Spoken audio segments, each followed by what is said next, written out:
Well, hey there. It's another Monday and time for Monday Mastery live at 5.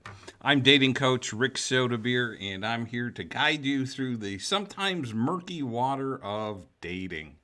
Anyway, today's, for those of you that may be new, Monday Mastery is all about, um, oh, I start with a general topic of on dating. Today we're going to share some ideas about when is the right time to start dating. And that's one of the biggest mistakes I see people make after they've gotten a divorce, after they've broken up, or after they've become widowed. So, with that said, let's get going. I hope you all had a great weekend. It was wonderful up here in northern Michigan, northern Wisconsin until yesterday, and then the weather turned cold and rainy all day. So it was an indoor day yesterday. So anyway, um, if you saw the announcement for this, one of the biggest mistakes for this broadcast, one of the biggest mistakes I see is that when people become single, when their divorce is final, when their spouse has passed away, and even after breaking up after a long term relationship, and when I say long term, it can be anywhere from a year or more. So the term is relative. So anyway, any amount of time that you've spent in a relationship, it takes time to heal. It takes time to grieve the loss of that relationship. And there's no way of speeding that process up. One of the biggest mistakes, and I made it. When I got divorced, I knew in my heart of hearts that within 9 months I would be with my soulmate. And 9 months was going to be the outside limit. And I was thinking more along the lines of 6 months. I had a lot to learn. I'm 11 years in and still looking. So anyway, hey Barbara and Shar. Thank you, Shar. And I had a wonderful Father's Day. It was quiet, and unfortunately, I didn't get to spend it with my daughter. She lives in Texas. I'm in Michigan right now, so the distance was a little bit a little bit of a thing. But I was able to do some relaxing yesterday. Watched a couple of movies. Enjoyed the rain on the roof of my trailer and my camping trailer, and it was a pleasant day. So anyway, thank you. So it's Hey Terry, thanks for joining in. She says, let's see. Terry says 3 years in and haven't found the right one. Be patient. Be patient, Terry. If you don't mind telling me, how long were you married, or yeah, how long were you married or in a relationship? Um, she says, Terry says, send rain there. I wish I had that magic wand because we could make a lot of things better that way. Uh, but my point is that we all want to jump back into dating way too quickly. Now it's okay. Married 40 years, widowed for 6. Okay, that's Terry. Thank you, Terry. That's wow. That was a long marriage, and you're at about, yeah, you're at about that point where and I'll actually get to this in a little bit, and my blog is actually going to cover this a little bit in on Thursdays, or actually a little bit more detail on Thursday. Shar says 4 years for me, but didn't start right away. Obviously, after being widowed. Yeah, and that's and since there's at least two of you on here that are widowed, um, let's start there.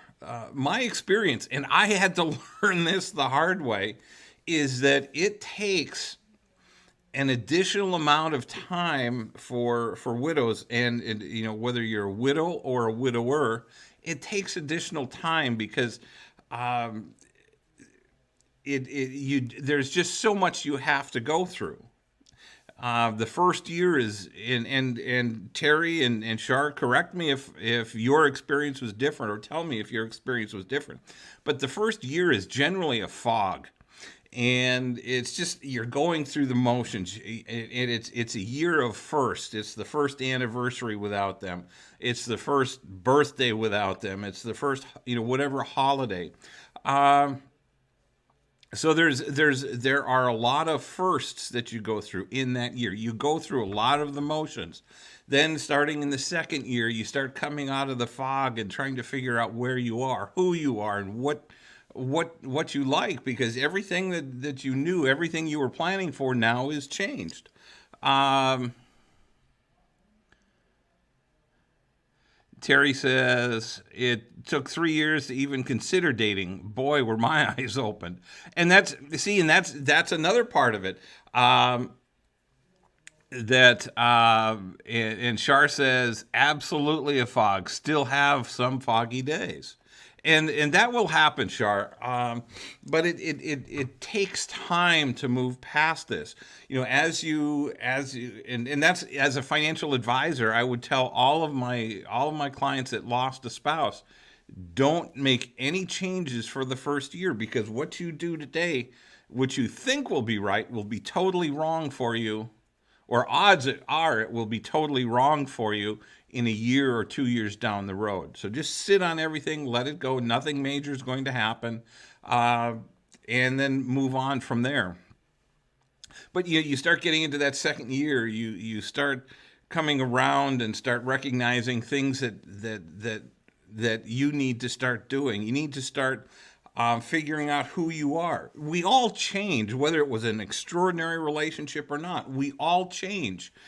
We adapt to the relationship. We adapt to our mate, and we have to see if those changes were positive. They made us better, or they made us bitter, and you know so you have to start sorting through those types of things.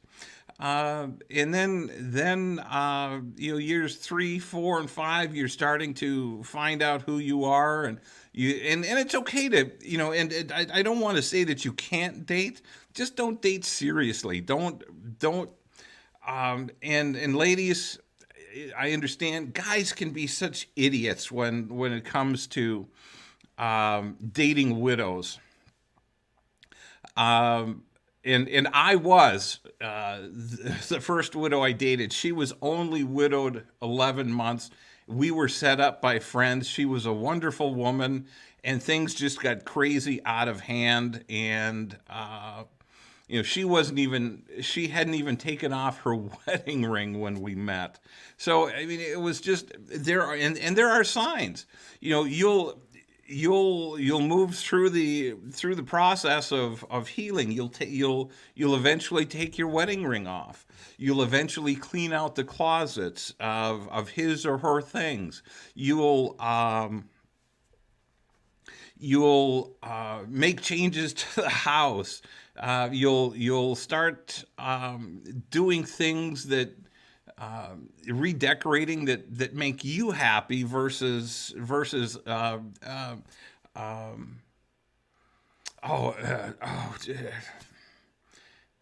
brain fart. Something that accommodates both of you. So it becomes all about you, and for a while that's just fine. Then it has to, as you start to date, then it will become all about both of you. And I've found that realistically for women, it takes on average about 5 years. Some are a little bit sooner. Some take a little bit longer. Men tend to get a little more emotionally up to speed in probably 3.5 or 4 years. We go through that process a little bit sooner, a little more quickly than you ladies do. Um, but it's still a process we all have to go through. Um, Terry says, "Sorry, I'm not keeping up here. You're right about the first year fog and second year eyes wide open, but still confused. Absolutely, because it takes because Terry, exactly everything that you were planning together is now changed. Your retirement, your travels, whatever whatever the things you did together are now changed. Those. So you have to decide whether you want to follow through with your plans, or individually on your own, or if you want to do something different. Um, Shar says, that's where I am right now, making changes in the house. There you go. See? So and this is all a process. It's all about finding who you are, finding what you like. What are the things you like to do? What are the things you want to accomplish? And all these things change as you've become single again. And the same thing goes for divorce, uh, or for breaking up from a long-term relationship. On that spectrum, it generally takes about 1 month on average, plus or minus a little bit. It takes about 1 month for each year you were married. So and when I first was told that I'll tell you a quick story. When I was in the process of getting my divorce, I was looking online and getting ready to get out and start dating, and there was a woman that I was really attracted to, and we had a good conversation back and forth. And she said, "Well, I won't date you until you're divorced." Well, my divorce was final. I reached out to her, and she said, I'm not going to date you for at least a year. You've got so much to go through." And I thought, garbage. She's just blowing me off. She's being a flake. But I'll be damned if she wasn't right. There was just so much for me to learn. I had to grieve the loss, even though I was the one asking for the divorce. And we had been separated for 3 years. Uh, it, it, it, there's, there, you can heal to a certain extent before your divorce is final, but the real healing, the real grieving of the loss of that relationship, doesn't start until the date the papers are signed.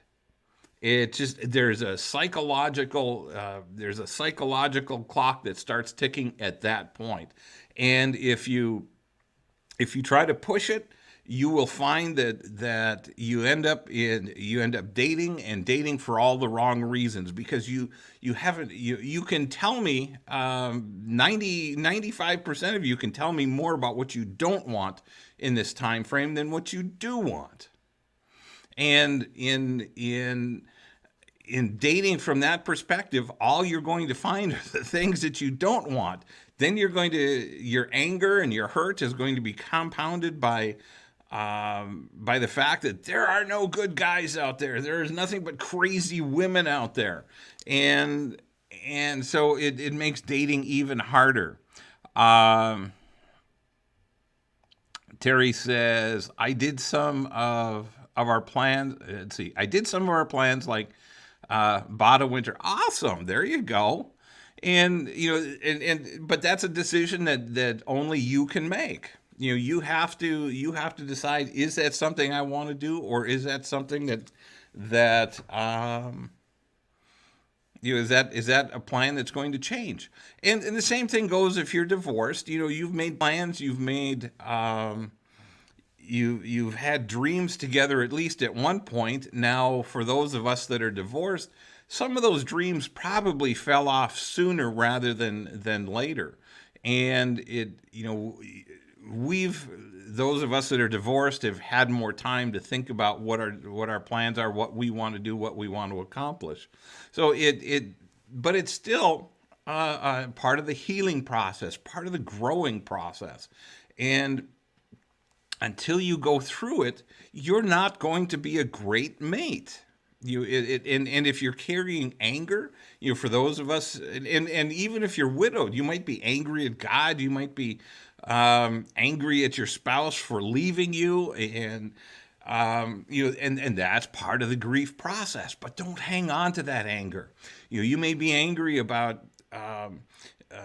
For those of us that are divorced or in just broke up from a relationship, we may be angry with our ex for things that they've done or for things that they didn't do, or for the relationship or the marriage ending. And as long as you're carrying that anger, you're not fit to date.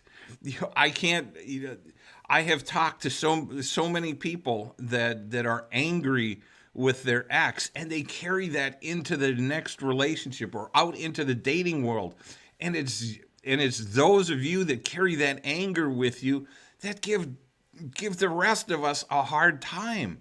You're the ones that we talk about when we're talking about terrible dates, because it's all about your ex. It's all about, oh, he did this, she did that, and I never want to go through that again. And when you do that repetitively, it just destroys the potential for a healthy relationship.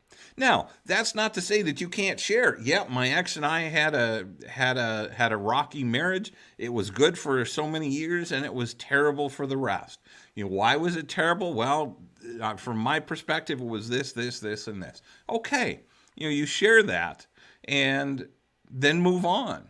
But it shouldn't be something that you repeat every week or every date and remind your new date or your new potential mate of all these problems you had and what they're looking and what you're looking for, what you're not looking for. Let's see. Let me get caught up on comments here. Terry says it's not as fun doing it alone, but I've met friends there too. Absolutely. And Terry, what you'll find is, or what I hope you'll find, is that you have to get to a point, or maybe you are at a point where you're comfortable with your own company. It's always more fun to do things with someone. It makes the adventure more. Or the journey much more special. It creates memories it creates memories that you'll share for the rest, hopefully for the rest of your lives. But it has to be with the right person. And again, if you're carrying around baggage or anger or hurt, you're carrying around a ton of baggage that's going to drag your next relationship down, and odds are it's going to destroy that relationship. And Shar says, I agree, Terry. I have lots of friends here too, but not fond of doing things alone. And it is a couple's world. Well, it is to a certain extent, but and depending on where you're at, there are a lot of meetup groups. There are a lot of social groups that you can be a part of that you don't necessarily need to be married. Yes, I know a lot of your friends are saying, "Oh, come on, Shar, come on, Terry, join us," and it does get. It's great in the beginning, but after a while, it gets old because, I want someone in my life too, and that's why it's so important to when you become single, whether it's through divorce or being widowed, that you start developing a new circle of single friends. That is terribly critical to being able to move forward in a healthy way. It's nice to do things with your married friends, and you don't have to discard them just because you're widowed or divorced. Some of my best friends are still married. But it doesn't mean that I do everything with them. I do things depending on where I'm at. Up here, I have a lot of high school friends that are still married, and we'll go out for a drink or we'll spend a night around the campfire and do things like that. But otherwise, I'm doing my thing, they're doing theirs, and so from that perspective, I don't feel bad about not having someone to share those moments with. But it does get old. There are a lot of things that I'd love to share with someone. Just as I know you all would. Terry says, I met a really nice divorced guy, but he seemed kind of having a chip on his shoulder and a bit angry. Well, that's exactly what I'm talking about. And as long as as long as he carries that chip on his shoulder, as long as he's carrying that anger, he's not a good candidate. Um, he's got to get over that before you really start to get serious, or before the two of you really start to date. And you can share that with him. And if he gets angry about that, well, I'm not sure it's that much of a loss, because um, anger and bitterness just they tend to go deep, and unless you learn how to let it go, and for each of us that's different. But what it boils down to is forgiving your ex or forgiving your partner, and being able to move on.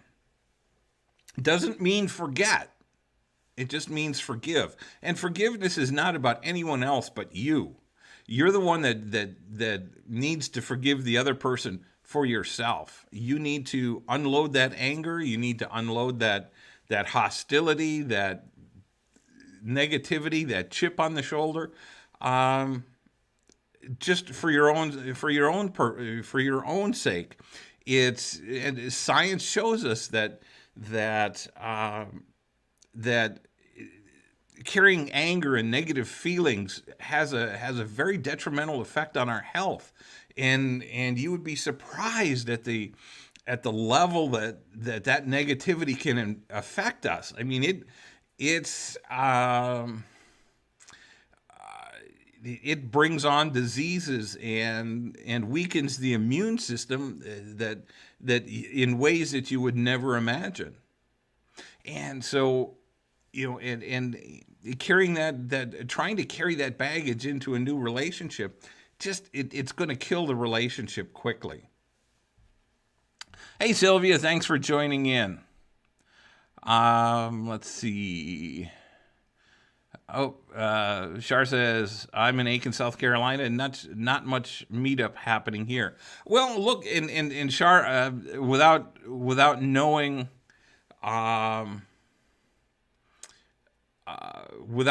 the Aiken area and how close you are to other metropolitan areas, you might look at other areas, of bigger cities, and see what's going on there. It's there are still, and I'm sure there are still things that you can do in Aiken socially, maybe charity wise. Think outside the box. The golf courses,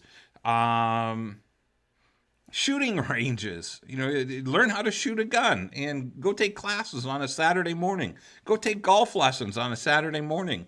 Go to the dock and near a boat ramp and start fishing. There's going to be guys that are going to come up and ask you to go fishing with them. There's so many possibilities. Terry says, I joined a 50 plus singles group and I helped set up events with 600 plus in the group. Some events only get 5 or 6 out. We go to outdoor concerts and picnics and hiking. That's awesome. And Terry, what I've found, and I don't know how often the group meets, but I have a group in the Kansas City metro area that I have one event a month that I do, or that I host, and we're back up to between 40 and 50 members.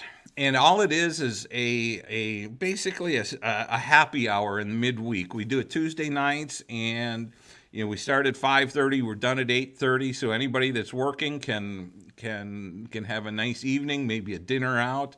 And it's always it's someplace like a sports bar that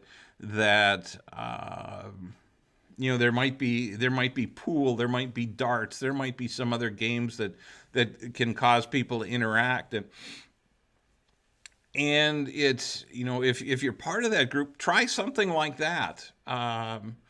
And you might be surprised how much activity or how many other people might come out. But even my group is over 5,100 people, and I still only get 40 or 50 people at a time. So don't don't be surprised with those kinds of numbers. And then half the time, or at least in my group, as many as 30% will drop off. So or just be no shows. And Terry says, see if there's a Facebook singles group in your area. That's another great idea. And actually, that leads into a great segue. Next week, I'm going to have a guest on, and we're going to talk about dating. And she is actually the administrator, the founder, or the host. We'll let you know all about the group next week. And it's people from all over the country on this Facebook group. And it's all about dating, and people are asking questions.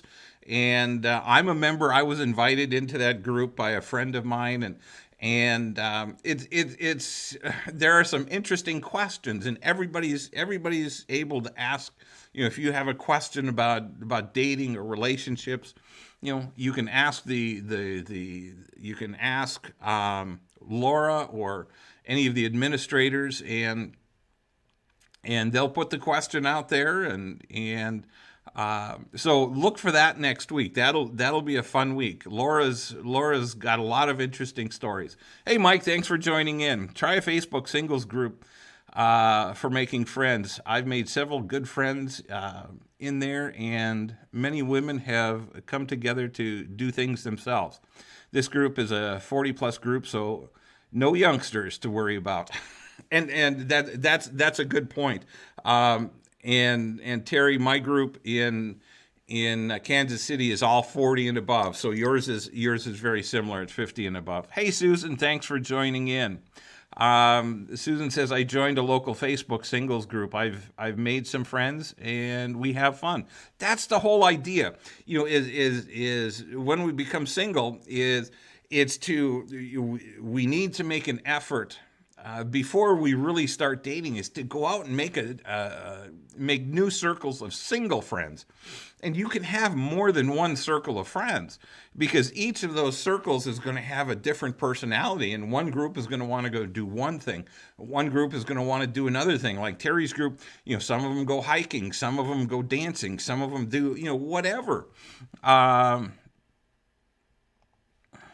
Terry says, Terry asks, Mike, where are you located? So Mike is in Lower Michigan. So maybe you guys can connect behind the scenes and share ideas. And so those are some awesome ideas, guys. See, I'm just here moderating tonight. So anyway, but those are the types of things that you need to do. Think outside the box. If you can't find a group that suits you, create one. Shar, this might apply to you. You might start a meetup group in Aiken and see what pops up. You might set it up for singles only, and see who responds. There's a little bit of a cost to sponsor a meetup group. And it's like $90 every 6 months. It's not the end of the world. You might ask for donations to keep the group alive, but it's easy to do. You can, and like Mike says, you can create a Facebook group for date or for singles on, and promote it on your personal page and go from there. Mike says, I'm going into a date now, but send me a message. I'll leave you to talk about that. Good luck on your date tonight, Mike. So see, so there are people to date out there. Mike's got a date tonight. Look at him, and you should bring her here, Mike. Not, and then go out on your date after, in about half an hour. Have her join us. Introduce her to us, and let's see how she handles the group. So anyway, have a good evening, Mike. I appreciate you being here. So anyway, those are some ideas. Those are some ways of looking at being single a little differently. If you can't find a group, then create it. Take a little time and invest a little time in helping other singles connect. And you'll find great satisfaction in getting people together. And I'm not talking about getting them together so they can date, but so that they have they can meet other friends. They can find other singles like themselves that are in the same position. They want to go out, they want to do something, but they don't want to do it alone. The name of the Facebook. There's Terry's group. Let's see. Terry's group is Utah Singles 50 and Over. And let's see, maybe I can do this real quick. Let me look it up on Facebook. Groups.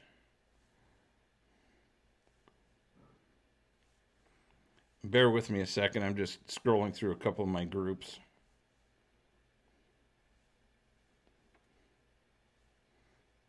Well, that's not what I'm looking for.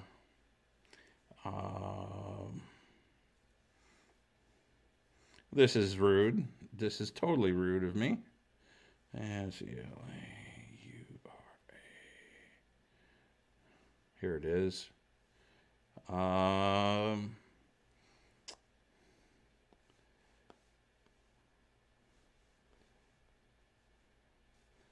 That's not it.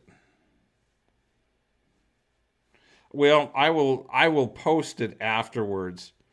I'm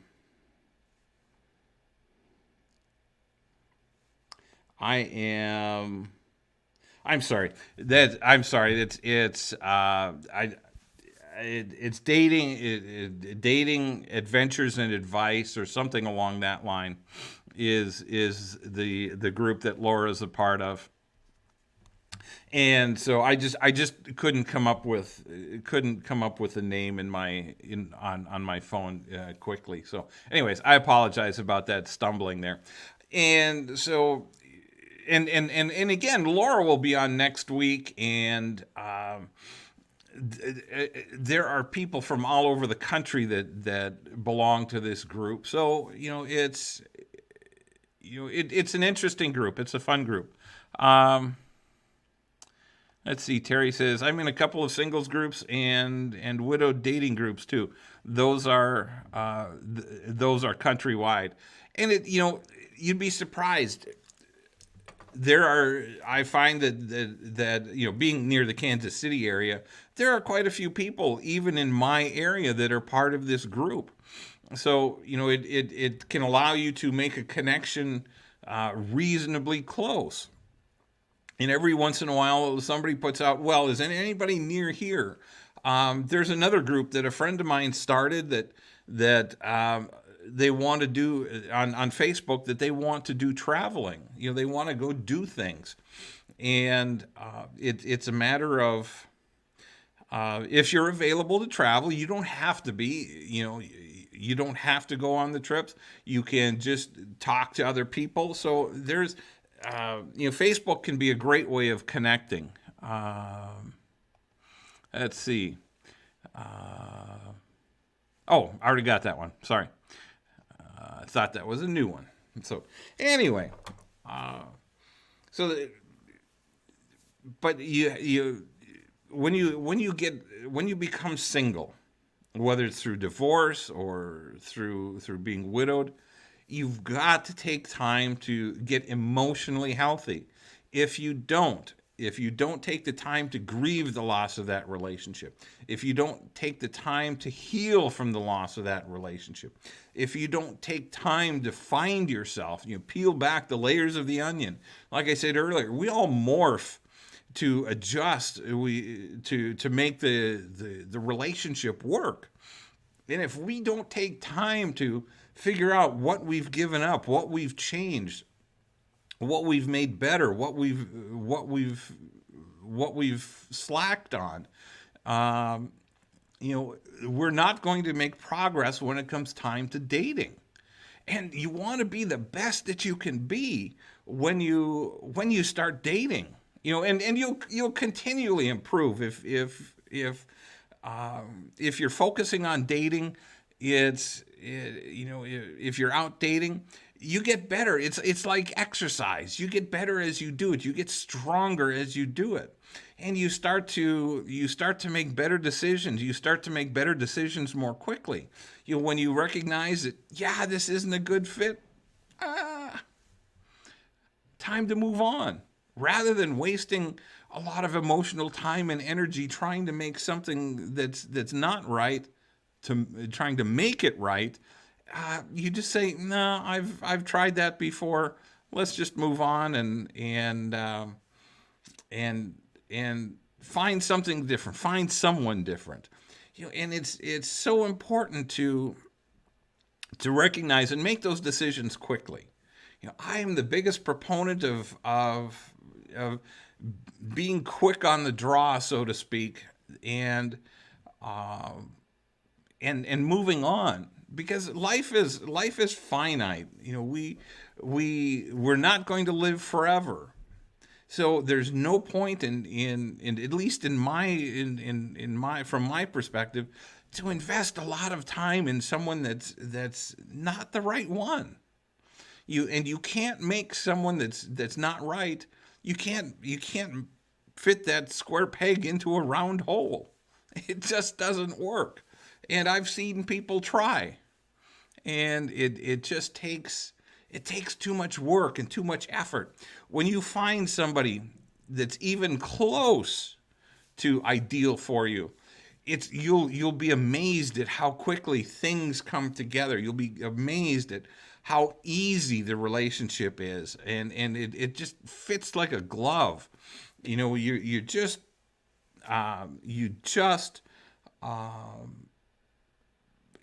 naturally understand each other. You'll find that you have similar morals and values. You'll have good, long conversations, and you'll be able to talk about anything. And you'll be able to talk about serious things, and you'll be able to talk about absolutely nothing. And sometimes you'll have silence, and this silence is comfortable. You can sit there and just watch a movie, or each of you be reading books, and be comfortable.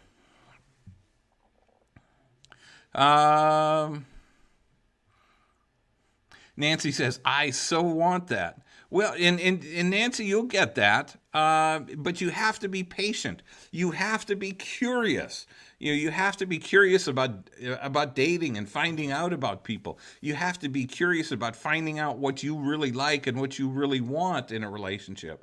And I'm not accusing you of this, Nancy, but you have to know more about what you do want than what you don't want. If you know more about what you don't want, then you have to start taking a look at your list of things and saying, how can I flip that into a must-have? And because the mind is a really funny thing. It will focus on exactly whatever you're focused on. If you're focused on the things that you don't want, well, guess what? Those are the things that you're going to find. Those are the characteristics of the traits that you're going to find in a date or in the dating world. And then you're going to say, where have all the good guys gone? Well, change your focus. Change your focus to the things that you do want, and those are the things that you'll start to recognize. And science has proved this time and time again. And I'll give you a perfect example, and I shared this a couple of weeks ago, that if you're out shopping for a car, you go to the dealership, you look and you pick out the car and you want to think about it. You picked out the color, you've picked out the model. And then you go on your way home, you're going to start noticing this particular car or this particular model and color all over the place. You know, whether it's I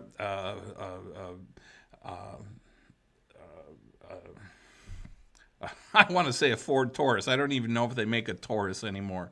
But we'll use a Ford Taurus. You'll find Ford Tauruses or an Explorer or a Chrysler 200 or or a Jeep Wrangler. You'll find them everywhere. Otherwise, they're totally. If you're not focusing on that stuff, you're oblivious to it. Your mind just kind of blocks it out. So that's why it's so important to be crystal clear about what you want in a relationship, because that's what you need to be focusing on. And it's there's no point in dating somebody that has any of your deal breakers or any of the things that you don't want in a relationship.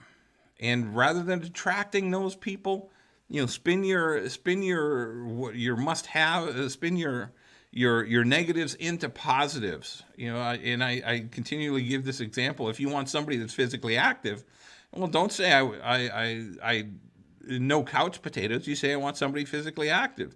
If you don't want anyone that smokes, rather than saying no smokers, you say must be smoke free. And that was an interesting one on my list, because several years ago I was dating a woman and we were going through my list, and I got to the point of saying must be smoke free, and she looked at me and said, "What kind of smoke?" And we both instantly knew right there that we were over, because she was into smoking pot, and not just recreationally. She wasn't a pothead. But it was something she did that I didn't want in my life. So it's that simple. So that's why it's so important to take time to heal, to grieve the loss of the relationship, put that stuff behind us, get focused on what we do want in a relationship, and you will move forward more quickly and more effectively than you will by dragging the baggage and the anger and being upset. And I know it took me at least 2 years to stop wondering, did I make a mistake, or how could I have made my marriage work? I walked around with guilt for 2 years, and then I finally, number one, forgave myself, and number two, came to recognize that there was nothing that I was going to do, because I couldn't change her, and no matter what I did to change me, it would have been detrimental to me. There were a lot of issues that we dealt with, or couldn't deal with. Let's put it that way. Put a little more exact. So there's these are all important things that we need to think about, that we need to do. We need to focus on when we're newly divorced or widowed. Focus on getting healthy, getting emotionally healthy, getting through the grief. Start healing from the relationship. Start growing. Peel back the layers of the onions and figure out what it is you want. Hey, Deborah, thanks for joining in. Glad to see you're here. Terry said that she bought her winter home in Florida. Well, she decided that's something that she still wanted to do. That's something that was still important to her, even as a widow. or as a single. But there's probably other things that you're not, that Terry, that you're not going to do on your own. You may not want to travel Europe, or whatever it might be. You might not want to do that alone.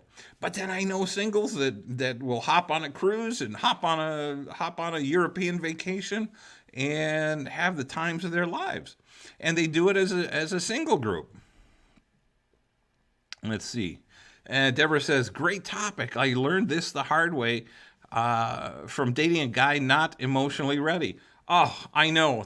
And you missed a little bit earlier, but Deborah, I shared that those are the people that give dating a black eye.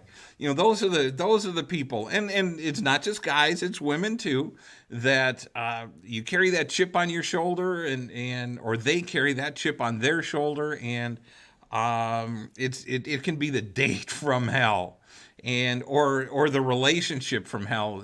Hopefully it's only a short term thing.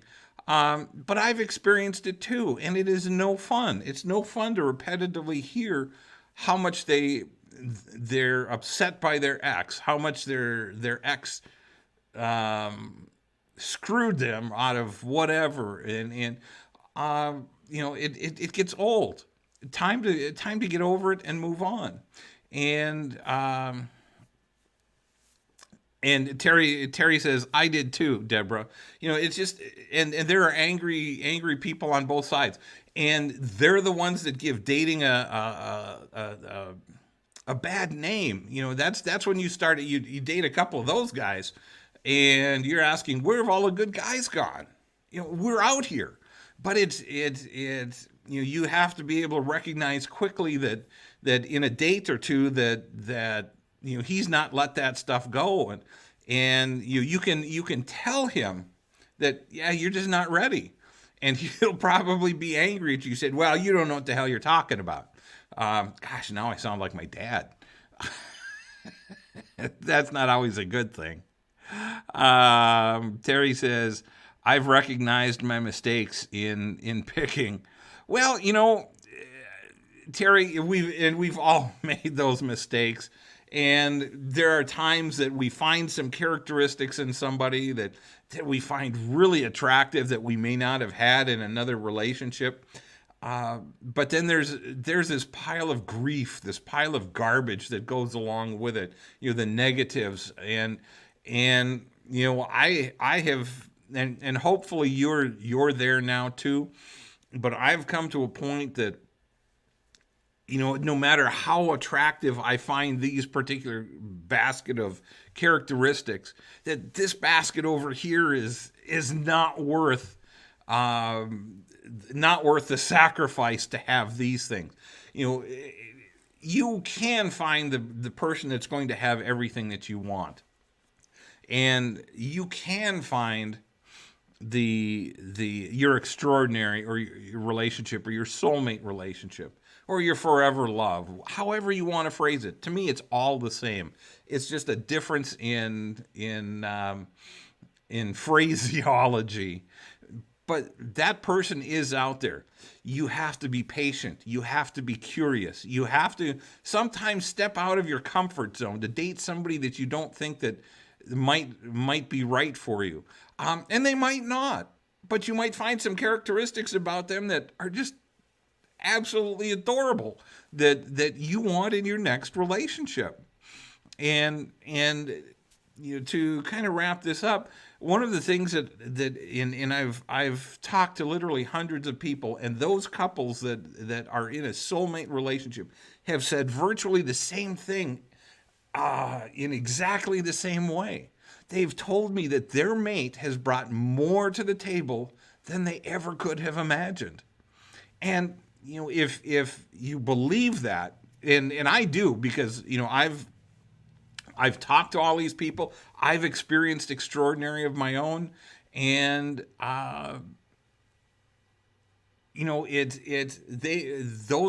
those unique people are out there, and you're looking for that just one. I believe we all have several soulmates out there. It's just a matter of which one we find first. So it's again, it's a matter of being curious. It's a matter of getting out and looking in different places, being social, developing different circles of single friends to do things with. In each, like I said earlier, that each of these groups of single friends that you have are going to have different personalities. One group may be into hiking, or one group may be into line dancing, and you go out and do these different activities, and you get to meet other people in those groups, or that are connected to those groups, connected to the people in those groups. And somebody will introduce you to someone who'll introduce you to someone who'll introduce you to someone who'll introduce you to the right one. Somewhere down the line, you will find that person, but you have to be active. You can't be carrying a chip on your shoulder. And when you find yourself feeling negative about dating, take a vacation. Take a vacation from dating for a month, and then come back and say, okay, come back with a new, fresh attitude. We do the same thing for work. We take time off to get refreshed and energized, and we need to do the same thing from dating. If you're finding yourself negative and angry and saying, I hate this, and take a break. There's nothing that says you have to keep going day after day after day. We don't do that for work. Why should we do it for dating? And dating can be, if you're online dating, that can be overwhelming if you let it. It can be, you're looking through all these profiles, or you've got all these emails, and it's like, oh crap, I just don't want to deal with this. Well, you're it's like panning for gold. It's a new analogy tonight. We're panning for gold. We're looking for that gold nugget, and that's all you want. You just want to find that gold nugget, but it doesn't. It's not going to happen in your first pan. In panning for gold.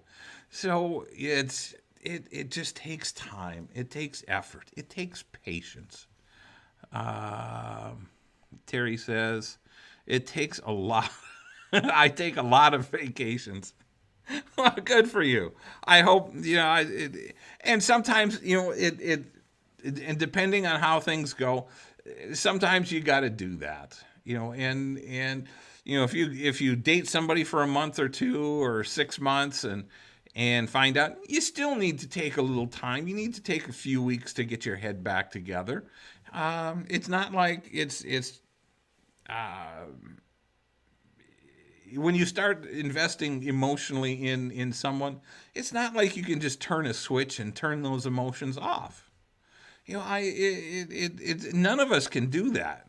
Nobody that I know of that's emotionally healthy can do that, because we give part of ourselves emotionally to the other person, and when that person's no longer there, it leaves a hole. Even if it's only been for a month or 2, it leaves a hole. Maybe a tiny hole, but it's still those holes that have to be patched. So anyway, with that, let's wrap it up today. Thank you, everyone, for being here. Deborah says there are plenty of rocks out there. Yes, there are. And you got to sift through a lot of rocks to find that nugget of gold. So anyway, but that's the point, Deborah. It's one of the things that I continually see is people expecting to be able to just date 3 or 4, maybe five people and be done and find their soulmate. It just doesn't work that way. You gotta pick through all those rocks and to find that nugget. So anyway, have a great week, everyone. I truly appreciate and love you guys for being here. If you enjoyed today's session, please share it and let your other friends see what we talked about, and have them join us next week. It's going to be a great great week. Laura is an acquaintance of mine from the dating group, and it's based out in California. But we're going to talk with her, and she's going to share some stories, and you guys can ask questions, and I'll be sharing stuff, and it'll be a fun time. So I look forward to seeing you all next week. Hit that share button on this and the like button, and have a great and blessed week, and we'll see you all next Monday for Monday Mastery live at 5.